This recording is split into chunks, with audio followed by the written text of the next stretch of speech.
अस्सलाम वालेकुम वीवर, कैसा हाल है? ठीक ठाक है। उम्मीद करता हूँ कि आप सब खैरियत से होंगे। मैं हूँ आपका होस्ट नौला फिन। आप देख रहे हैं मेरे यूट्यूब चैनल हुसैन बलोच। असर की नमाज़ पढ़ी है, उम्मीद करता हूँ कि आपने नमाज़ पढ़ी होगी। नमाज अल्लाह ताला का बुनियादी हक़ है ज़िंदगी के किसी मोड़ पर नमाज ना छोड़ना, और क़यामत के दिन ही सबसे पहले नमाज का हिसाब होगा। अच्छा, इसी वीडियो में आपको एक ज़बरदस्त किस्म की आज वीडियो दिखाने लगा हूँ। चैलेंज है यूट्यूब प्लेटफॉर्म पर ऐसी वीडियो आपको शहद के ना मिले। आप ये वीडियो देख कर कॉमेंट सेक्शन में अपनी राय का इजहार भी ज़रूर करना। पहले ये वीडियो देख लें।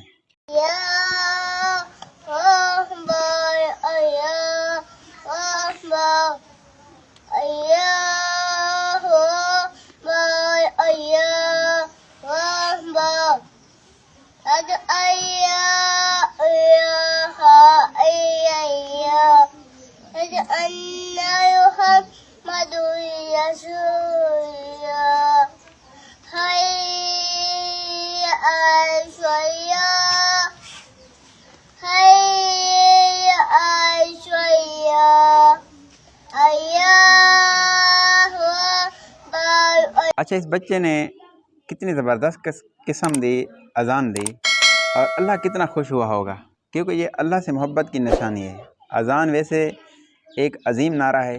जब ये अज़ान गूंजती है ना, तो यकीन करें, अगर तवज्जो के साथ ध्यान के साथ सुने तो इंसान को सुकून महसूस होता है। इसलिए जब भी कहीं भी जब अज़ान हो तो खामोशी के साथ सुना करें। इस पर जो अल्लाह पाक ने अजर लिखा है, यकीन करें वो आखिरत में पता चलेगा। इसलिए अगर घर में हैं, सफ़र में, हज़र में कहीं हैं, जब अज़ान आप सुने तो बैठ जाएं। अगर आपके पास वक्त है तो बैठ जाएं, अगर वक्त नहीं है बैठने का तो चलें, लेकिन यह है कि बोलना उस वक्त बिल्कुल छोड़ दें, बिल्कुल खामोशी के साथ अज़ान सुनें। क्योंकि ये अल्लाह अकबर, अल्लाह अकबर, अल्लाह बहुत बड़ा है, अल्लाह बहुत बड़ा है। उस वक्त हमें चाहिए कि हम सारे काम छोड़ दें, सारी बातें छोड़ दें, सिर्फ अज़ान सुनें। तो इन अफ्रीकन बच्चों ने जब अज़ान दी अपनी ज़बान में, तो कितनी मीठी और कितनी खूबसूरत और ज़बरदस्त अज़ान दी। तो मैंने कहा कि अपने दोस्तों को ये भी सुना दूं। अगर अच्छी लगे वीडियो तो भाई के चैनल को सब्सक्राइब करना। अगली वीडियो तक इजाज़त, अल्लाह हाफ़िज़।